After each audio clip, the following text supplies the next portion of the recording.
எங்கள் வாழ்வும் எங்கள் வளமும் மங்காத தமிழென்று சங்கே முழங்கு. எங்கள் வாழ்வும் எங்கள் வளமும் மங்காத தமிழென்று சங்கே முழங்கு. எங்கள் பகைவர் எங்கோ மறைந்தார், இங்குள்ள தமிழர்கள் ஒன்றாதல் கண்டு. அகர முதல எழுத்தெல்லாம் ஆதி பகவன் ஐயன் வள்ளுவன் முதற்றே உலகு. மதிமுகம் தொலைக்காட்சி சார்பாகவும், Tamil A to Z event management சார்பாகவும், பத்மவாணி மகளிர் கலை மற்றும் அறிவியல் கல்லூரி சார்பாகவும் இனிய சித்திரை திருநாள் நல்வாழ்த்துகளோடு இந்த பட்டிமன்றத்தை தொடங்குவதிலே பெருமை கொள்கிறேன்.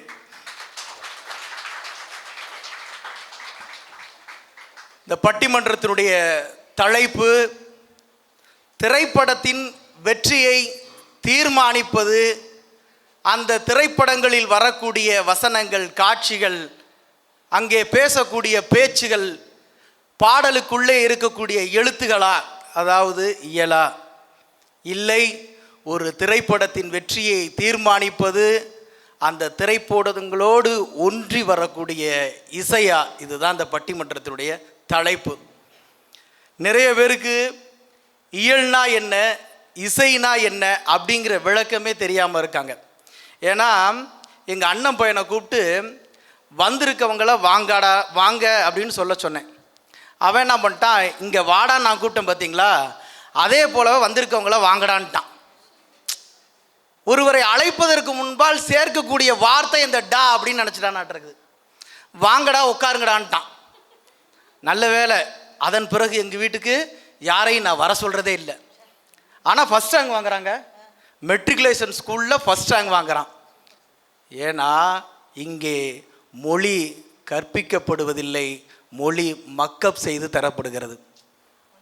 இதை பேசு, இதை செய், இப்படி இரு, அப்படி இரு என்று மொழியை நமக்குள் திணிக்கப்படுகிறது என்று சொன்னால், அந்த திணிப்புக்கு எதிராக இருக்கக்கூடிய கற்றதை கற்றவர்கள் சொல்வதற்கு நல்ல அரங்கம் தருகிற, வான் நோக்கி நிற்கக்கூடிய, மதியவே முகமாக கொண்டிருக்கக்கூடிய இந்த மதிமுகம் தொலைக்காட்சி திரைப்படத்தின் வெற்றியை தீர்மானிப்பது இயலா என்ற ஒரு கேள்வியையும் இசையா என்ற ஒரு கேள்வியும் வைத்திருக்கிறது. சரி, இயல் என்ன? ஒரு மனிதன் முறையாக எழுதுவது, அவன் தன்னுடைய பேனா பிடித்து தன்னுடைய கருத்துக்களை அழகாக செம்மையாக மொழி நடையோடு எழுதுகிற எழுத்தை நாம் இயல் என்கிறோம். சரி, வெறும் புத்தகமாகவே எல்லாருமே எழுதி வச்சுட்டு போயிட்டா அது எப்போது மக்களிடத்தில் கொண்டு போய் சேர்ப்பது? எப்படி தெரியும்? வீரபாண்டிய கட்டபொம்மன் ஒரு மன்னன் இருந்திருக்கிறாரு. அவர் ஆங்கிலேயருக்கு எதிராக போராடி இருக்கிறாரு, விடுதலை போராட்ட காலத்தில் ஈடுபட்டு இருக்கிறாரு. ஆனால் அவருடைய முகம் தெரியாது, அவர் எப்படி பேசுவார் என்று தெரியாது, அவர் எப்படியாப்பட்ட கம்பீரமானவர் என்று தெரியாது. இதற்கு தான் தேவை திரைப்படம். ஒரு இயலை மக்களிடத்தில் கொண்டு போய் சேர்ப்பதற்கு தான் இந்த திரைப்படம். அதெல்லாம் சிவாஜி கணேசன் மாதிரி ஒரு அற்புதமான நடிகர் இருக்கும்போது அந்த திரைப்படம்ங்கிறதே ஒரு மிகப்பெரிய கல்லூரி சாலை போல, ஒரு புத்தக நூலகம் போல அவ்வளவு அருமையாக இருக்குங்க. அந்த மனுஷன் அப்படி ஏந்திரிச்சு வந்து வசனம் பேசுனா, அட இப்படிதாயா கட்டபொம்மனே இருப்பாராட்டுருக்கு அப்படிங்கிற அளவுக்கு ஒரு கம்பீரம் இருக்கும். மழைக்காக ஒதுங்கியவன் மனையை சொந்தம் கொண்டாடியது போல நாடாள எண்ணுகிறாயா, இதுதான் உன் பெருமையா? வரி வட்டி கிஸ்தி எதற்கு கேட்கிறாய்? வரி எதற்கு தரணும் வட்டி?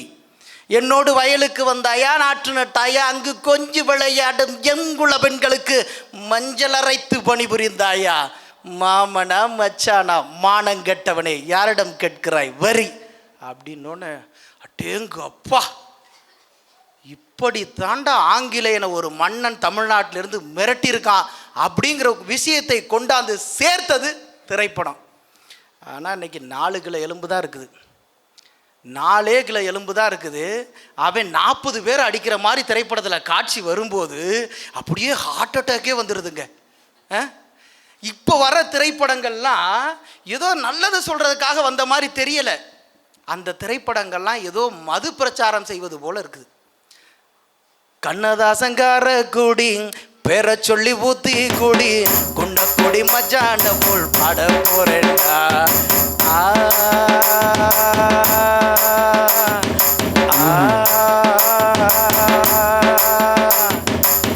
கண்ணாடி கோப்பையில கண்ணமுடி நீச்சலடி ஒரு காய தொட்டுக்கிட்டா ஓடி போகும் காய்ச்சலடி. படுபாவி இப்போ விட மெட்டாசின் இருக்கு, நோவால்ஜின் இருக்குது, காய்ச்சல் மருந்து பேராசிட்டமல் இருக்குது, அதுவுமே இல்லைன்னா பாட்டி வைத்தியம் இருக்குது, சின்ன குடி ஓடி போயிருக்கு காய்ச்சலுங்கிறான. என்ன அதில் இன்னொருத்தன் பாடுறான் பாருங்க. காதல சொன்னனே காதுல வாங்கல, காதல சொன்னனே காதுல வாங்கல, புட்ராவள வெற்றாவள புத்துராவள அவ தேவையே இல்லை. என்னடான்னு கேட்டால் அந்த பொண்ணோட பேர் கூட தெரியல, அந்த பாட்டில் பொண்ணோட பேரை கூட வைக்கல. ஒருதலை காதலாம், அவள் காதலை ஏற்றுக்கலன்னா வெட்டிடணுமா. இப்படியெல்லாம் திரைப்படத்தில் காட்சி வந்தால் நுங்கம்பாக்கம் ரயில் நிலையத்தில் வெட்டி போடுவானா போட மாட்டானா? எவ்வளவு வேதனைக்குரிய பாட்டு. அதுவும் நான் எங்கள் ஊருக்கு ஒரு நல்ல பாடகரை கூப்பிட்டுருந்தேன். அந்த பாடகர் கிட்டத்தட்ட 1 லட்ச ரூபா கேட்டார். எனக்கு ரொம்ப பெருமையாக இருந்துச்சு. அட்டடா, 1 லட்ச ரூபா ஒருத்தன் காசு கேட்குறான்னா உண்மையிலேயே அவன் உலகத்திலேயே நம்பர் 1 பாடகராக தான் இருப்பான். அவனை கூட்டிகிட்டு வந்து எங்கள் திருவிழாவில் வைக்கணும்னு சொல்லிட்டேன். நாட்டாமை கேட்டார், தம்பி நல்லா பாடுவார். அதெல்லாம் அருமையாக பாடுவாருங்கண்ணே. நேராக மேடைக்கு வந்தாங்க. நல்லா 2000 பேர் எங்கள் ஊருக்காரன் பூரா அவ்வளவு ஆசையாக உட்காந்துருந்தான். வந்தவன் தென்னை மரத்தில் தேங்காய் இருக்குது, தென்னை மரத்தில் தேங்காய் இருக்குது, தென்னை மரத்தில் தேங்காய் இருக்குது. நான் கீழே வந்து முன்வரிசையில் உட்காந்துட்டு சொன்னேன், டேய் தென்னை மரத்தில் தேங்காய் தாண்டா இருக்கும், வேற ஏதாவது மாற்றி பாடுறான்னு. இந்த மாத்திர சைஸு மாங்காய் மரத்தில் மாங்காய் இருக்குது, மாங்காய் மரத்தில் மாங்காய் இருக்குது. டேய் நாட்டாமை என்ன கொன்னுரு வர்றான், நல்ல பாட்டா நல்ல வரியா போறான்னு போடுறேன் அப்படின்ட்டான். வாழை மரத்துல வாழை இருக்குது, வாழை மரத்துல வாழை இருக்குது. நேராக நானும் நாட்டாமையும் போனோம் மேடைக்கு. இந்த 1 லட்ச ரூபா காசைப்படி இந்த மேடையில் உலகத்தில் நீ எந்த மேடையிலுமே பாடக்கூடாதுன்னு அனுப்பிட்டேன். ஒருவேளை அந்த பாடகன் தான் இந்த சினிமாவில் இந்த பாட்டை எழுதியிருப்பானோன்னு ஒரு டவுட்டு. 5 மணிக்கு சும்மா சும்மா அவளும் நானும் சும்மா சும்மா பார்த்து சிரிச்சா சும்மா சும்மா சும்மா சும்மா சும்மா சும்மா சும்மா சும்மா. அவன் தென்னை மரத்தில் தேங்காய் வைத்தான், இவன் சும்மா சும்மானே பாட்டை வித்துட்டு போயிட்டான். நான் கேட்டேன், ஒரு நாள் சந்திக்கிற வாய்ப்பு இருந்து கேட்டேன், என்னங்க பாட்டு எழுதிருக்கீங்களே, சும்மா சும்மானே எழுதிருக்கீங்களே, வேறு ஏதாவது வார்த்தையை போட்டிருக்கலாமேன்னு கேட்டேன். அப்போ அந்த பாடகர் இந்த எழுத்தாளர் சொன்னார், இல்லைங்க தம்பி, என்னை அழைத்து இந்த படத்துக்காக சும்மா ஒரு பாட்டு எழுதி கொடுங்க அப்படின்னு சொன்னாங்க, அதனால நான் சும்மா சும்மானே போட்டேன் அப்படிங்கிறான். இன்னைக்கு திரைப்படங்களில் வரக்கூடிய பாடல்கள் அப்படி இருக்கு. ஆனால் இந்த இயல் என்பது மனிதரோடு ஒன்று இருந்தது. கே பாலச்சந்தர், பாரதி ராஜா, பாக்யராஜ் அவருடைய திரைப்படங்களும் சிவாஜியோட திரைப்படங்களுக்கு பின்னால் ஒரு மிகப்பெரிய சரித்திர வரலாறை கொடுத்தது. கே பாலச்சந்தருடைய படத்தில் பெருசாக இசையெல்லாம் இருக்காது, பெருசாக பாட்டெல்லாம் இருக்காது, ஆனால் அற்புதமான வசனங்கள் இருக்கும், அழகான தமிழ் இருக்கும், கொஞ்சம் நளினம் இருக்கும், நல்ல காட்சிகள் இருக்கும். அந்த திரைப்படங்கள் 300, 400, 500 நாட்களை கடந்து ஓடி இருக்கிறது என்று சொன்னால் அந்த திரைப்படத்தினுடைய வெற்றியை தீர்மானிப்பது இயலே என்று பேசுறதுக்காக இங்கிட்டு 2 பேர். யாருன்னு கேட்போமா? நல்ல அருமையான பேச்சாளர், பார்ப்பதற்கே மங்களகரமாக இருக்கவர். வந்தாள் மகாலட்சுமியே என் வீட்டில் என்றும் அவளாட்சியே, வந்தாள் மகாலட்சுமியே. இந்த சுதி இழுக்கிறதுல மிகப்பெரிய சூழ்ச்சமாக இருக்கு. என்னன்னு கேளுங்க, வரி தெரியலன்னா எப்படியா அப்படின்னு திருப்பி வரலாம். இப்போ அந்த சூப்பர் சிங்கர்லேயே பார்த்தீங்கன்னா அந்த பிள்ளைங்க பாவம் 10-15 நாள் ப்ரிப்பேர் பண்ணிட்டு வந்து பாடுங்க. இந்த கீழே உட்காந்துருக்க ஜட்ஜஸ்லாம் ரொம்ப ஜாம்புவான்கள். அவங்க அந்த பிள்ளைங்களை நோண்டி இந்த அந்த இடத்துலமா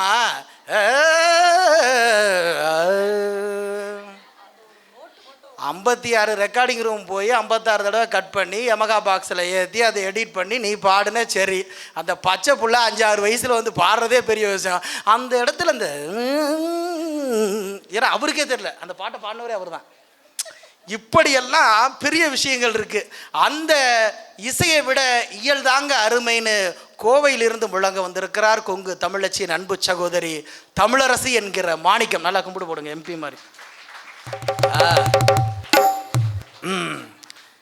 இவங்களுக்கு பதில் சொல்ல கோவையாக இருந்தாலும் பரவாயில்ல, கொங்கு தமிழாக இருந்தாலும் பரவாயில்ல, ஈரோடைகள் இணைகிற ஈரோட்டு மண்ணிலிருந்து மஞ்சள் நிறத்தில் மஞ்சள் மகாதேவியாக மஞ்சள் ஓடு வந்திருக்கக்கூடிய சித்தோடை வளர்மதி.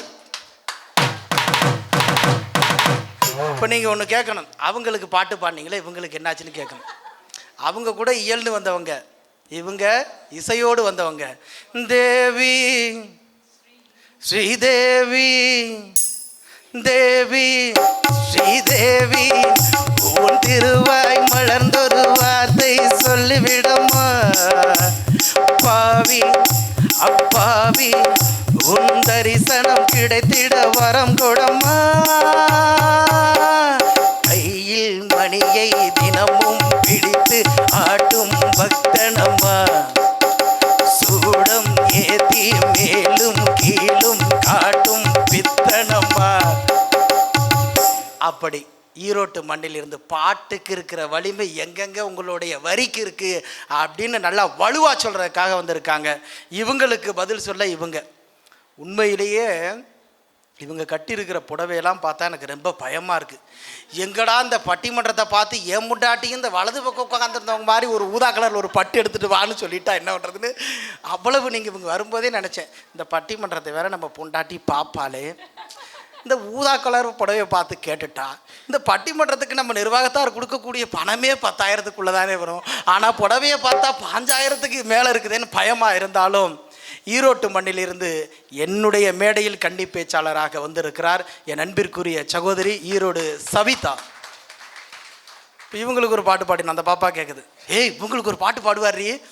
ஜிங்கு ஜிங்குன்னு நடக்கிற நடையில் நூலு விட்டு போச்சு மசுட வடையில் எட்ட போல நான் புசுன்னு பாக்கிறேன் பின்னால் வந்து நான் சில்பராட்டம் தேய்கிறேன் குடுகுடுன்னு ஓடி வாடி நீதான் எனக்கு வேணும் கண்ணை மூடி திறந்து பார்த்தா ஜீப்பூம்பா காணோம் பிள்ளாக்கி பிள்ளாக்கி நீ சீன்னு போட்டா பிள்ளைபி மாமி கிட்ட காட்டாதடி ஜிங்கிலிக்கா சில்லாப்பி என் மைமா இந்த மாம உனக்கு தாம்மா என் மைமா மைமா மைமா மைமா இந்த மாமா உனக்கு தாம்மா. அவருடைய அன்பு கணவர், அதனால அவங்க மாமாவுக்காக பாட்டு பாடு. நீங்கள் வந்து என்னையை திட்டக்கூடாது.